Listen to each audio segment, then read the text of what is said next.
Greetings, everyone. Tim Anderson here, aka Renfell, and welcome to the latest episode of Monday Musings. This Monday, March 22nd, 2021. Fun stuff to talk about today. Um, let's just get started. So, I'm a big fan of Kurt Sutter and some of the shows that he's done. If you're not familiar with who he is, probably the two most famous are The Sons of Anarchy and Mayans MC, which is the show that's currently running, which is a spin-off of Sons of Anarchy and is about the Mayan motorcycle club. Um, really great writer, director, etc. He also was part of a show called The Shield, I think, but I'm not really familiar with that show because that was before, so I've still not watched that show ever. I think it was another FX show. Anyway, he also did after Sons of Anarchy and before Mayans NC, he did a show called The Bastard Executioner, which unfortunately only ran for one season before it was canceled. But I thought it was a really interesting take on a medieval show. It had some mythology to it. There was definitely some stuff going on, beyond just the title character who was an executioner. Um, whose job was to take care of executing people that the lords of the time needed to be taken care of. So it's a very interesting show. But there is an announcement. I'm going to go back to my Discord channel and look for it. It was from Deadline. It says he's making his film helming debut. So he's feature film debut. So he's directed a lot of TV, but not. He's never done a feature film, and he's doing his first feature film for Netflix. Um, in a show called This Beast. And I went and read up a little bit about this show, what he's doing. It basically said an 18th century English village. So this is cool. So he's going back to medieval roots. That's awesome. Um, 18th century English village is besieged by a mysterious and elusive beast. Dozens of innocents are slaughtered, and the mayhem is driven to puritanical heights by religious fanaticism. The impossible task of killing the beast falls to a lowly trapper who promises he can stop the carnage. But for him, this hunt is not a professional mission. It's a deeply personal one. And it says the idea was inspired by the Beast of I don't know how to pronounce that. Beast of Gévaudan, a true story about a mysterious beast that terrorized a French village in the 1760s. I thought that sounded incredibly interesting, and I shared it with my Discord community. I think that when it comes to interesting original films and shows, I like watching a lot of different stuff. Chris and I watch a lot of different shows. Um, I think we do a mixture of fantasy and science fiction when it's things that we're both watching, and then she watches a lot of documentaries and things based on true stories. We just watched. Was that yesterday? We watched Justice League, or the day before? It was yesterday, yeah. Yeah. I'm recording this on Sunday, so it would have been Saturday. Saturday we watched Zack Snyder's Justice League. Now, I had already seen the previous Justice League. She had not. I'm glad she didn't, because Zack Snyder's version was way better. Um, Also 4 hours long, which um, there were definitely moments during that film that I felt were a little. There's some combat sequences in the third quarter of the film that just go on for a little longer than they probably needed to. But I also felt the same way about the third Hobbit film. The third Hobbit film was just it's just so much combat. It's like, all right, you know what? I understand it, special effects, cool stuff. Um, but I'm not a huge fan of just like endless combat, endless chase scenes or things of that nature. So, but I will say that I think the composition of the Snyder cut of the Justice League was very well done. Big fan. Don't think I'll be watching it again anytime soon, but I think it's one of those things where if you've got 4 hours of time, hell, split it up and do a couple of different sessions. You don't have to watch it all in one go. Moving on beyond that, let's see here. Gaming wise news. Magic Legends goes into open beta on Tuesday the 22nd, which is tomorrow. 30th, Tuesday the 23rd, I should say, which is tomorrow.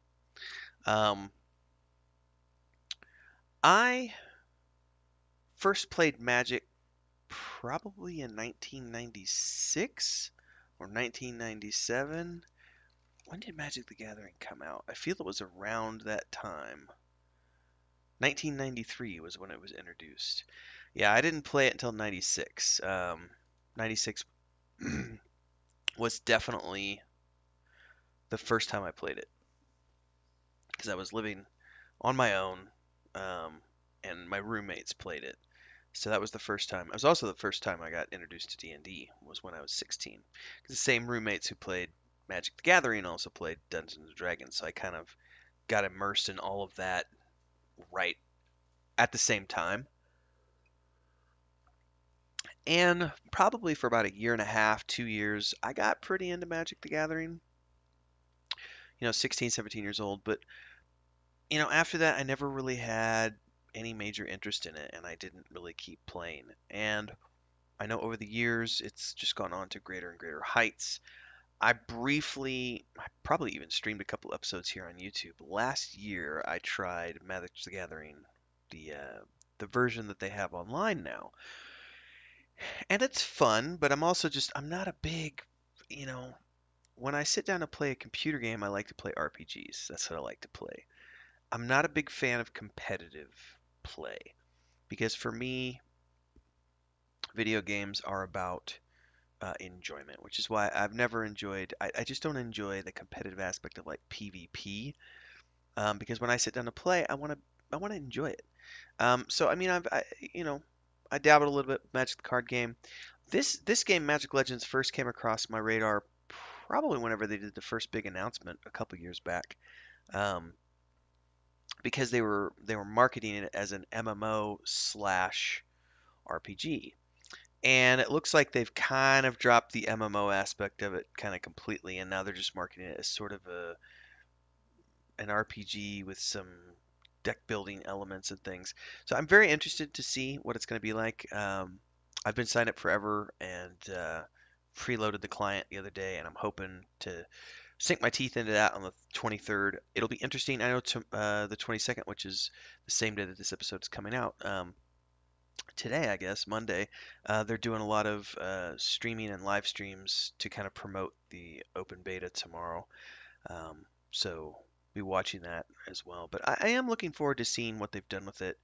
Uh, Again, I'm not a big, hardcore player of the card game, but I do like the mythology. I like the world. I like the lore, and I'm hoping that it's going to be an interesting RPG to play. Um, that's about all I have to say on that front. So hopefully, we'll be able to see more on Tuesday and Wednesday and so on and so forth. Because I'm going to spend a little bit of time throughout the rest of this week kind of dabbling that a little bit and just see what I can see. Anything else on the gaming front I can think of in my Monday Musings episode? Let me just do some random browsing real quick. See if there's any news I want to talk about.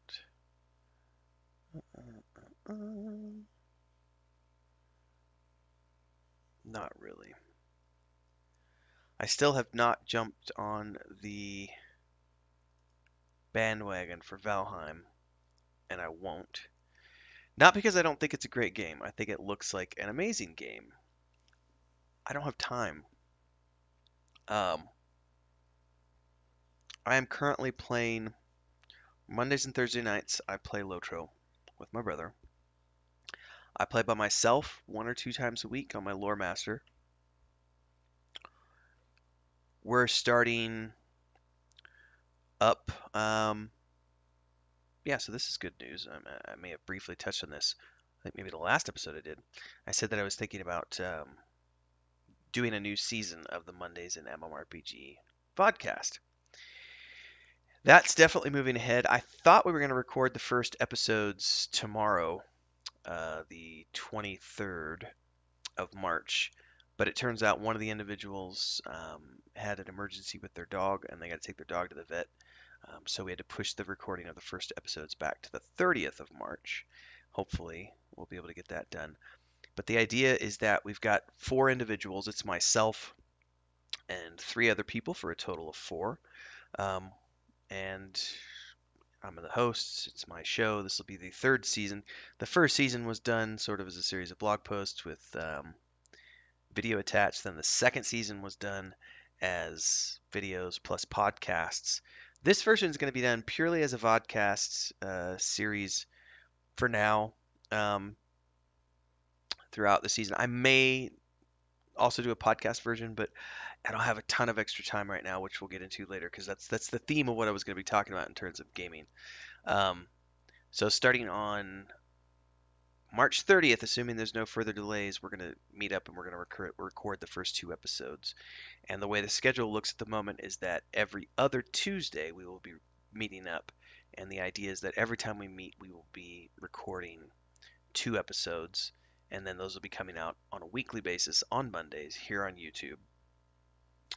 And we'll be introducing all of those individuals to you soon. Probably once I've got the two episodes recorded and in the bag and I've gotten everybody's social media and everything else, we'll get the announcement out about who those people are and everything else so that folks can look forward to when that's going to be coming.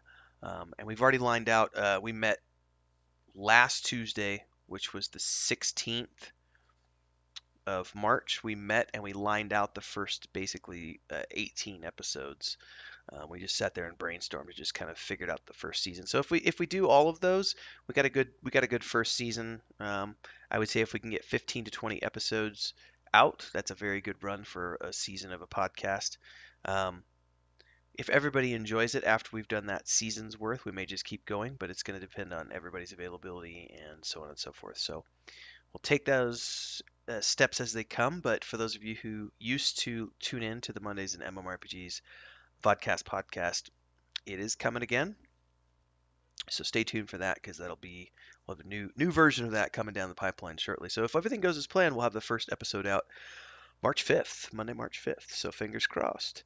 The reason I was talking about time though is because the reason I haven't jumped on the Valheim bandwagon is because I already do Lotro 2 nights a week, so Mondays and Thursdays. Wednesday nights are brainstorming nights for Project Ramen. Now, the brainstorming sessions will be coming to an end probably by the end of March. And the reason for that is because we've kind of already got everything that we need for like the next 3 to 6 months of work. And we do have a couple more things we have to iron out. So once we iron those things out, those will kind of be the last brainstorming episodes we have, and then it's just going out and producing.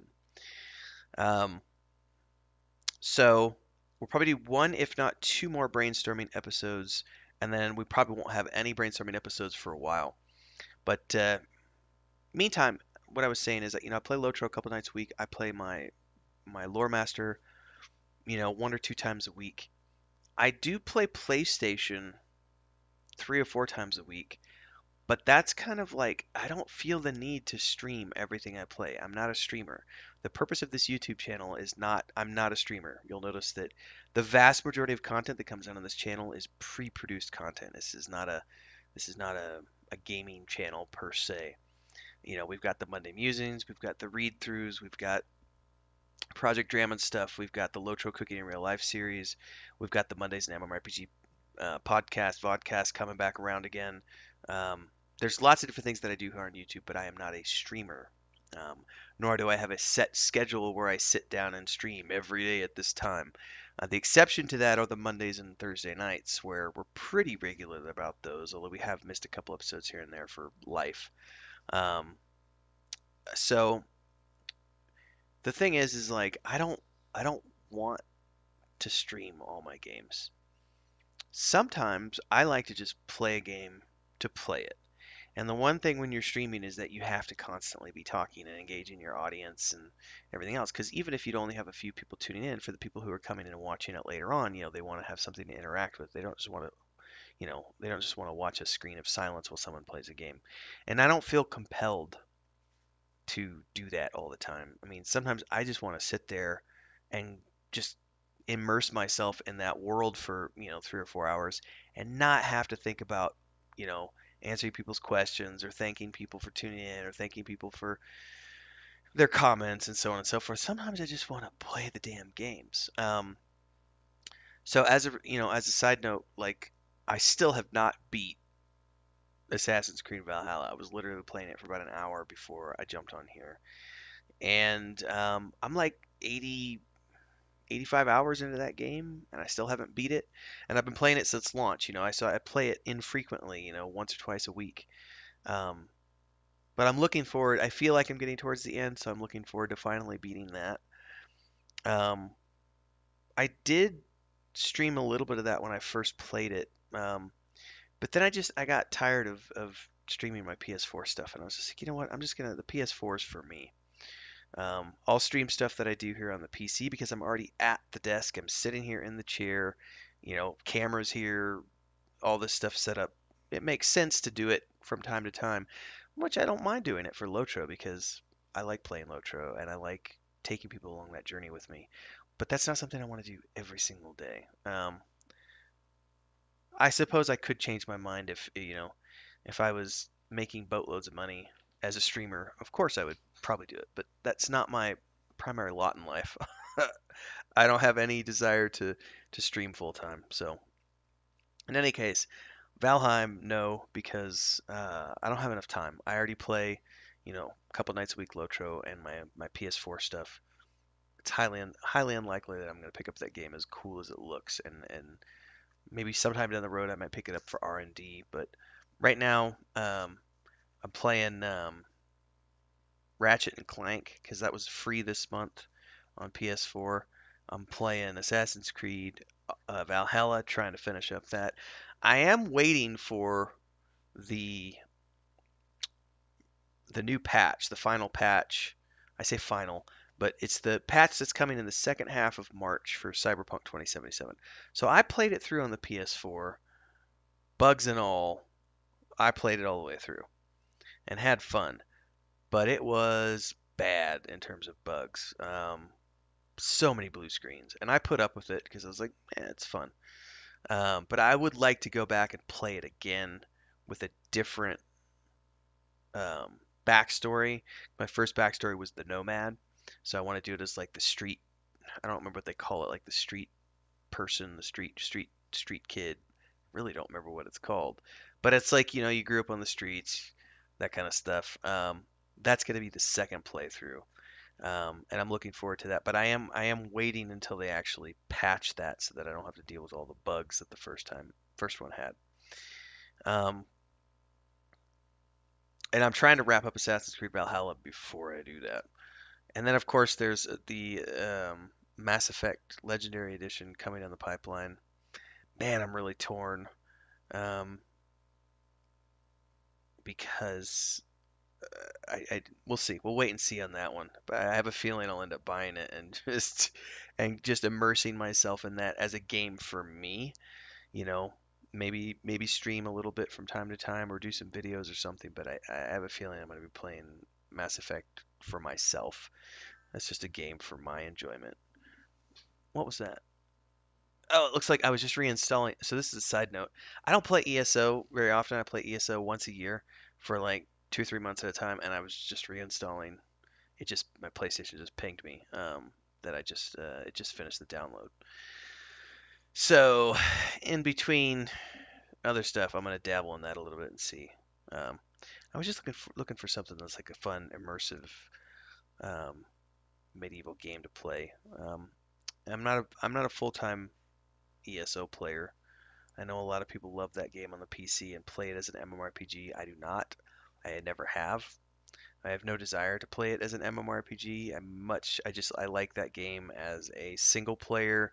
Jump in. The voice acting is amazing. It's really easy to immerse yourself. I actually caught myself today. I didn't do it, but I did catch myself going through and thinking about buying the enhanced edition of Skyrim. Um, because that really is an amazing game. But that's what made me reinstall ESO because I was like, you know what? There's no need to do that. I've already got an Elder Scrolls game to immerse myself in, so I'm gonna do that from time to time. So we'll see. Um, what else can we talk about? Hmm. I can briefly talk about Project Drammon. I try not to make these episodes about Project Drammon stuff because I do that enough throughout the week. Um, so um, Saturday, the 20th of March, did a big overview post on Patreon for the public about the evolutions of the map since March 1st and the 7 videos that we've done. And I took screenshots from all of those and I broke those down and I did a big overview post on the map. And then the day that I'm recording this episode, which is Sunday, March 21st, I did another public post which talks about all the work that's been done to date. So the first 3 weeks of the month, what have we worked on? And this is a public post. So for those of you who aren't subscribers of the Patreon, but you want to know what we're working on behind closed doors, because we put out 3 Patreon posts every week. We do one core rulebook / campaign update. We do one book or concept art update, and then we do one update on the adventure game. Those are the 3 updates that are for patrons only. And then we do a lot of content on YouTube and nearly daily updates on TikTok. And there's a lot of chitter chatter on Discord as well. So if you haven't joined the Discord yet, now's the time. Um, but I wanted to do sort of a public post to show what we're working on, because there's a lot of stuff going on. And we do, pretty much every single day there's work being done. Chris is actually working on. What are you drawing right now? You're not going to show me yet? I will see it in a minute because I'll finish up this video and I'll go take a peek and take some screenshots. Um, but there's work being done pretty much every single day on the project outside of our day jobs. Um, and then outside of that, let's see, we're doing. Um, I got asked to put together a bid for a destination in Europe. So I've spent some time this last week putting together a package of things that we would do for that destination with some price points attached. You traditionally want to give your clients, 3 to 5 options. So we're giving them, I think, 4 options to choose from. And that would be a residency type project. So for those of you who aren't familiar what that means, there's, so I got to think about how to explain that. There's a few ways that you can go work with a destination. Um, One of the ways that you can work with a destination is you go there and you work for a week. You do a press tour or something, or a blog trip is what sometimes they're called. But there's a variety of different ways. You could do a press trip, you could do a blog trip, a fam trip, which is a familiarization trip. And those are usually like a week long. And depending on your level of authority within the space, traditionally the way it works is the destination will fly you in, put you up. So they'll cover your flights, they'll cover your transportation and hospitality, and they will organize this trip for you. And in addition to that, you will get paid a day rate for your time. And what you're supposed to do in there is it's 12 to 15 hours a day. If you're doing your job the way you're supposed to do, you're on the ground and you're doing 12 to 15 hours a day, just like a movie shoot, you know, and you're just all day, you're out there from 6 a.m. until 10 o'clock at night, and it's just photos, videos, and you're just shooting film and shooting photos and taking notes and documenting everything. And you know, when you get home, when you get back to the office, you've got, let's say you took 500 photos a day. You got 3 to 5,000 photos to go through. You've got maybe 5 to 10 hours of raw unedited footage to cut down into videos, and then you spend the next 2 to 3 months producing anywhere from half a dozen to a couple dozen pieces of content that that client can use, or you publish it through your own social media platforms. You can also deliver the photos to the client. There's a lot of different ways that people work within that space. What Chris and I have traditionally done, and we have done some blog trips and press trips and these little 1 week long things, but our specialty has always been residencies. So we go in for a minimum of a month and we go local and we spend time just immersing ourselves in the environment. The longest we've ever done was 3 months in Spain. And the people that we worked with in Spain are the same individuals who I'm working with right now, who are having me put together some stuff for some potential new clients in Europe. And that's interesting because we haven't done anything since the end of 2017. And I think I mentioned this in one of the previous episodes. It was very nice to come back to that after having taken a few years off and say, hey, I'm no longer full time in game development.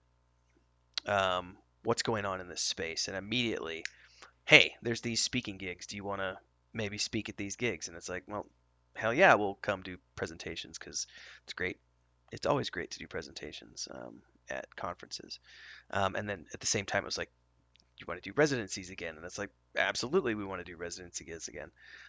So it's been fun and very heartwarming to see the desire, after taking a few years off, to be able to come back right into that. So we're putting together some stuff right now, and we're going to see. Probably that will not be for. I'd be surprised if that happens at the end of this year. Um, there's too many variables still with COVID. You know, nobody knows at what point countries are going to start to open up their borders in terms of travel. Um, it's looking like the end of the year, but there's still no guarantees on things. Um, so it's up in the air. But I can say that definitely in 2022, we anticipate being back on the road again and doing some residencies again in Europe, possibly in the United States and Canada, but definitely Europe. Um, I don't know, Chris and I have talked about this. We've talked about the potential for doing stuff here in Mexico, but anything we do here in Mexico, we just do on our own, because this is a weird thing to say, so but I'm just going to say it.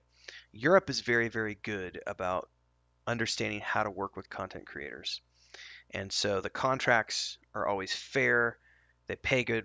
They pay a very professional rate, and they understand the value of content, whether it's being created for them specifically, or whether it's being created for social media platforms um, via the content creator.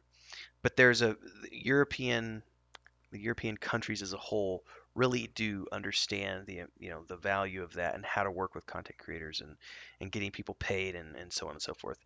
North America, it's just going to depend. United States and Canada, it is fairly. I don't want to say easy because that might give people the illusion that it's easy to do this job. That's not necessarily true, but what I will say is that as a general rule, if you work hard, you have a good reputation, and you do good work, then you can find fair work, fair prices, fair everything's fair. Latin America, not so much, and it has nothing to do with the budgets of these countries. It has to do with the fact that there just isn't there is still a learning curve going on in terms of the value of social media and content being created by professionals, and it's very difficult to get paid.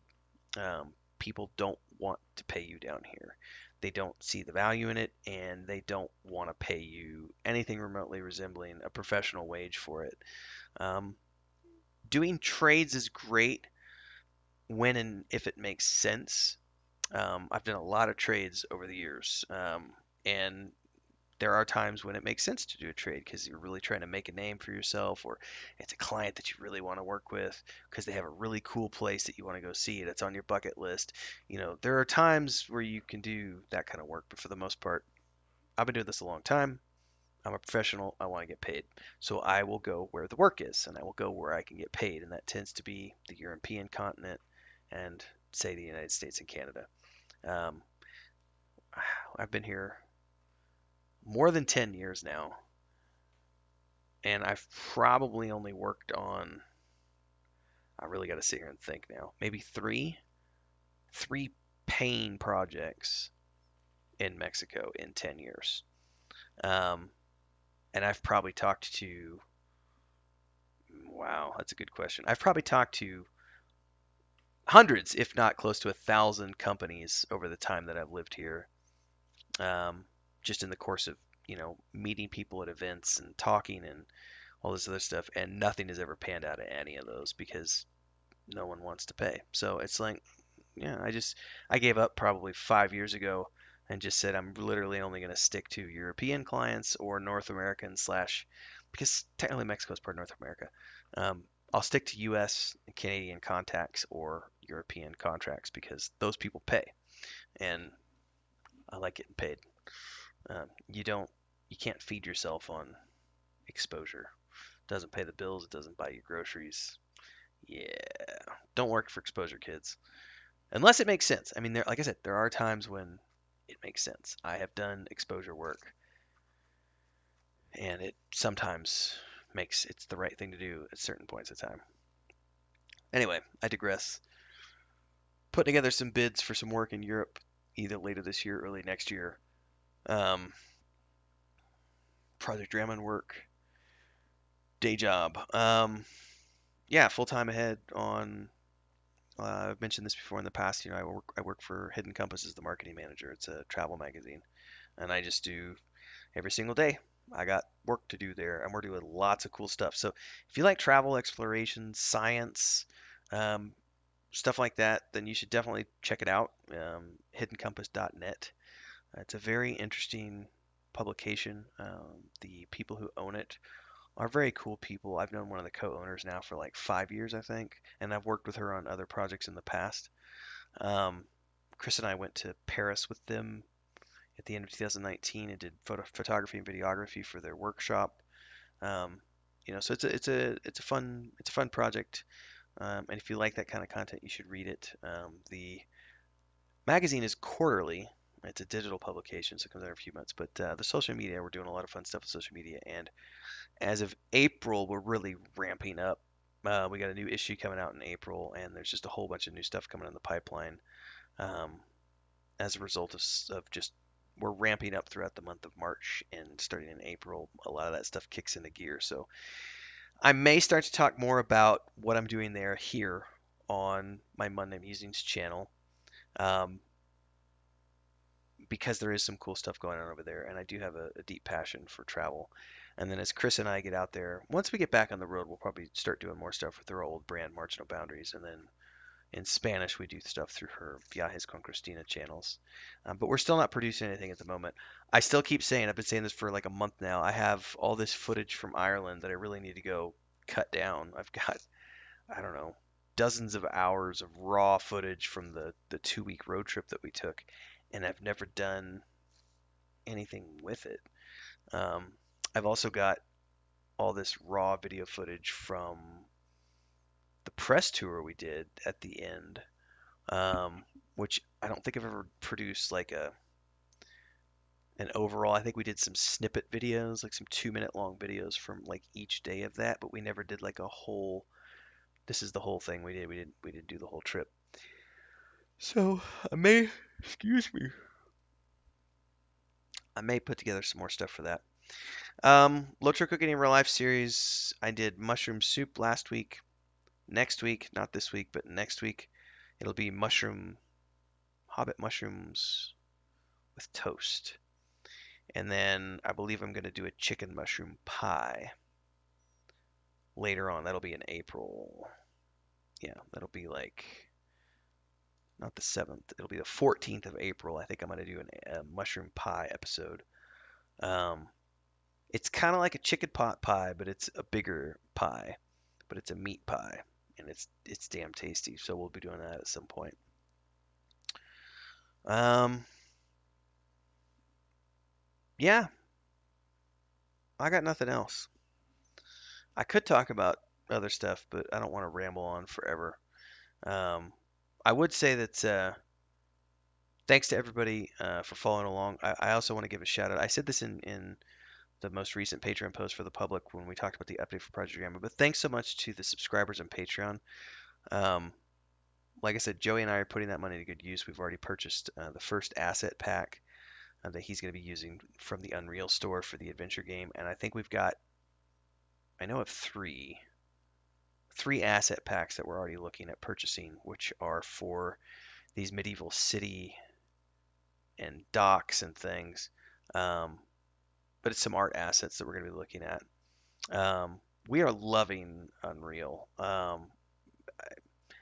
I know, we used Unity for a long time with the Saga of Lucemia project, and the reason that we started using that at the beginning was because at the time that we started Saga of Lucemia, Unreal was not free, but Unity was. So it made sense to us to just start with that tool because that's what we could learn on for free. We didn't have this huge cost up front. And now that Unreal has a very fair um, system whereby you can freely use their engine and they don't take anything from you until you make your first $1 million. And beyond that, it's a very, very fair percentage of what they charge in terms of using their engine, and I'm totally fine with them making money off of it. So it's I think it's a very fair deal. Um, so I can tell you this much though, the documentation is way better than anything Unity has, and it's allowed Joey to just get up and going and not have nearly as much downtime as we had with Unity in terms of trying to learn things and not have documentation. Yeah. So he's been having a lot of fun with that. If you haven't checked out the update, he's done some updates on his TikTok. I've done updates on my TikTok. Those are linked in the Discord channel, so you'll want to make sure to follow the links below to get over to our Discord channel and check that out. As well as if you really want to go deep into what we're working on with the adventure game, we've done 3 updates already on the adventure game through Patreon. The most recent update had 3 video snippets, so it's a pretty intensive update. And those are coming out as long as our schedule holds true and he doesn't have any emergencies with the ranch or anything like that. The idea is Sunday is when the episodes come out for the adventure game, and then Tuesdays are the core rulebook or the tabletop game updates are on Tuesdays, and then the book or concept art updates are on Thursdays. So Sunday, Tuesday, Thursday are the updates for that, and then everything else happens, excuse me, nearly daily through TikTok, and of course on Discord where we talk about lots and lots of stuff. And I do overview videos here on YouTube of like the posts that go out, and then also the map making videos, which hopefully I'll be done with the map by the end of March, or at least that's the plan.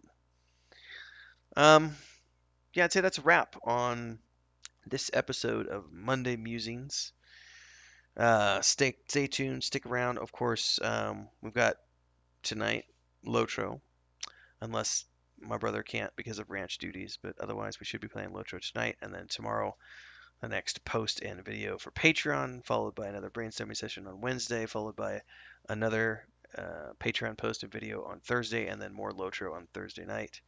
And then I'm not sure, probably Friday. I did the video for the map on Friday of last week, and I think I'll probably have the video up on YouTube for map making session number 8 on Friday of this week. So stick around for all that stuff.